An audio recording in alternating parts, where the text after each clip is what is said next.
So my P is different. Did it really change anything? Nope. Not really. So let's write that down. So there's two things that were going on. Let's talk about the first one first, I guess. The first thing said we're going to have our N equal to 25, and our P was going to be 0.15. And what do we notice? So I need to take a quick look.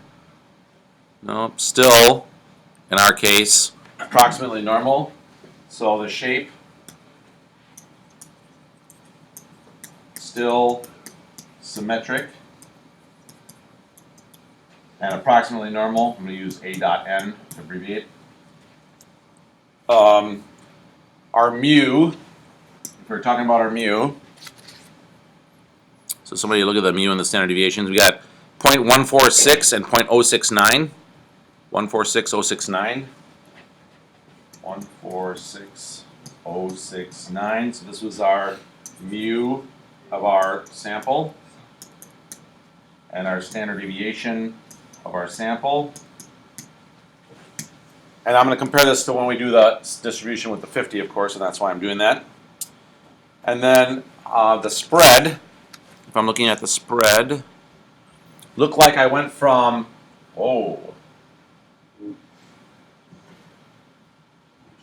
I got some zeros? Are you kidding me? Okay, goes from 0 to 0.36 maybe? 37? What do you think, 36 or 37? 7? Okay, so from 0 to 37. Wow, that's weird. P hat equals 0 to P hat equals 0.37 was the spread.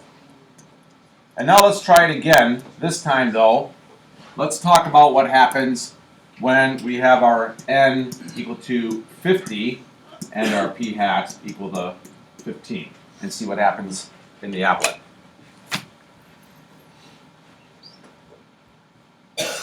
So we go with 50 this time. We'll reset and let's draw our samples. Okay, what did you notice again? Decreases the variability. What about your mu and your standard deviation? Stayed the same. I'm going to say that the standard deviation decreased because it was 0.066 or something, right? 6.9. 0.69 went down to 0.52. That's talking about the variability, right? And the spread decreased from maybe 0.03 to 0.28. And the mean, did it improve? Yeah. Closer to 0.15? Okay, so if somebody could write down those things, the mean, the standard deviation, the spread, and then I'll go back and I'll take your information so we can write it down in our notes. 0.147, 0.052, going from 0.03 to 0.27. All right, let's write these down. So the shape is, again, approximately normal and symmetric. Our mu of the sample was 0.147, and our standard deviation of the samples was 0.052, was it? Thank you. And then the spread was P hat equal to 0.3. 03.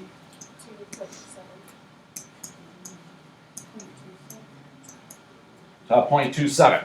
So our spread went down, our mean got closer, our standard deviation decreased. Why has all this happened? Because, as we talked about yesterday, as N increases, mu gets closer to the true proportion, or population proportion, or mean, and son of a gun, I hate when that happens, and spread and variability decrease. Small set of notes and then the last two examples. So sampling distributions in a sample proportion. Something that's really important for you to know is we're, as always, taking a simple random sample from some population. They like to use the capital letter N to designate a population. And we use the lowercase n to designate a sample.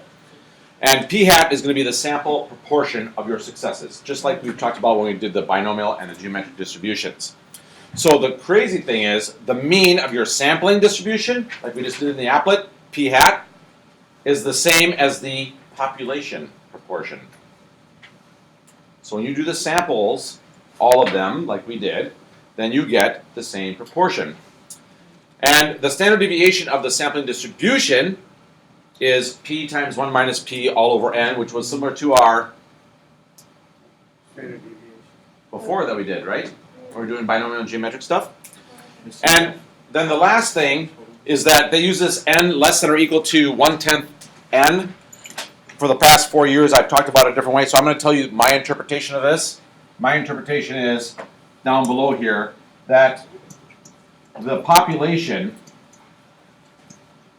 must be at least 10 times the sample size.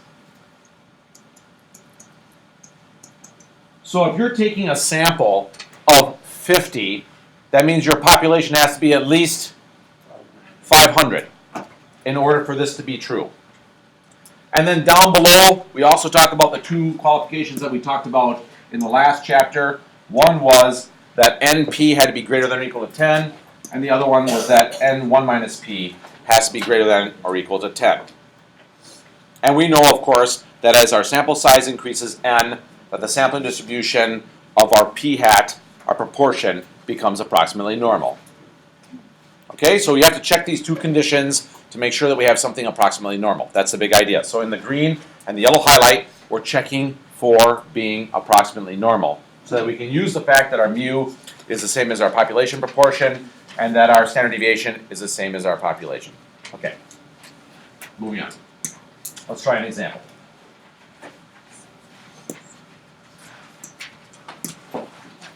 Number one, we have a 75% young adult internet users from 18 to 29 watching online videos. We take a sample survey of 1,000 young adult internet users. 1,000? Yeah, 1,000. How many of you think 18 to 29-year-old users are out there? Big. Millions. So we know that our population is at least 10 times our sampling size. All right, so then what is the mean of our sampling distribution? Okay, let me go up a little bit.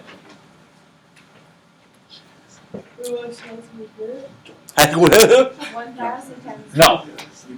What's the mean? No. Why is it the proportion Oh, times?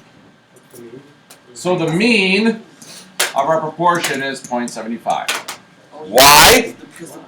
Yeah, I don't understand.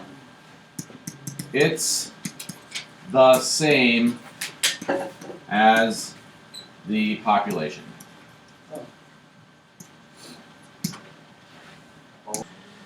So we found the mean. Now we need to find the standard deviation. So to find the standard deviation of our sample proportion, we have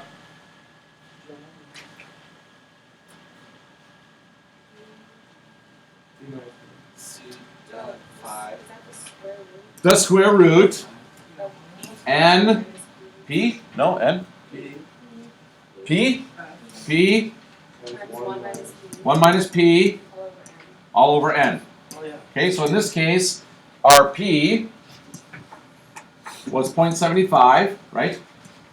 Our 1 minus p was then 0.25, and our n was 1,000. So if we take the square root of all that mumbo jumbo, my sources say I get 0.0137.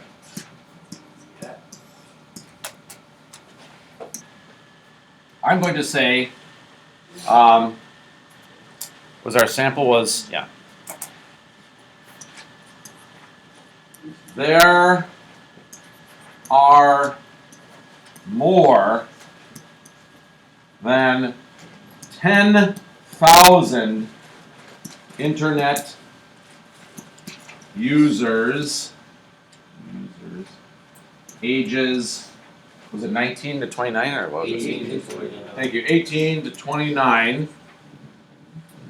So, n greater than or equal to 10n is satisfied.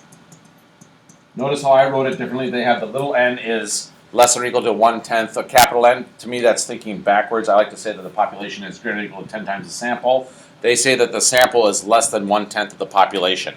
You can say it either way. I don't care. This is the way that my brain thinks about it right here. So when we check this sampling distribution being approximately normal, this is always a big deal in statistics. The first thing was that you know that your NP had to be bigger than or equal to 10. Is that true? So our N was 1,000, and our P was 0.75. That's equal to 7,500, which is greater than or equal to 10. So that's true. 7,500, 750. Oh, sorry. Thank you. I meant 750. Pardon me. Which is greater than or equal to 10, so that's good. What about then our N times 1 minus P being bigger than or equal to 10?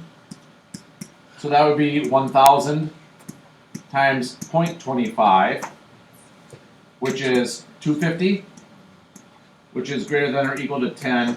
So that's true. And so we say, yes, both conditions met. So sampling distribution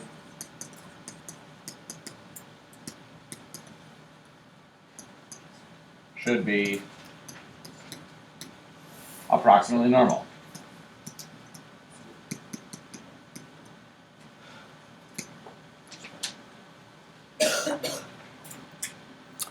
And then the last part here, part D, what if the sample size was 9,000 instead of 1,000?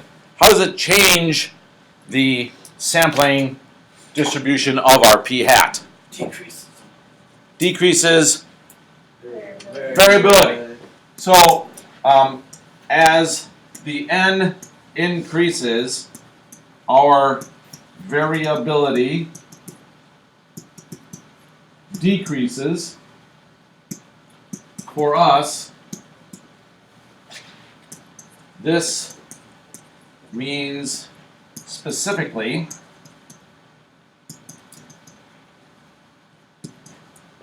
that the standard deviation of our sample proportion decreases,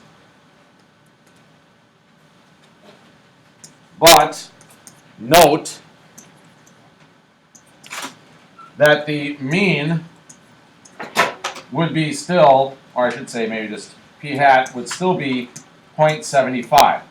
Because if we met the other conditions, the proportion of our sampling distribution is going to be the same as our population anyway. So that's not going to change, just our variability, which in our case we're talking about standard deviation for our variability.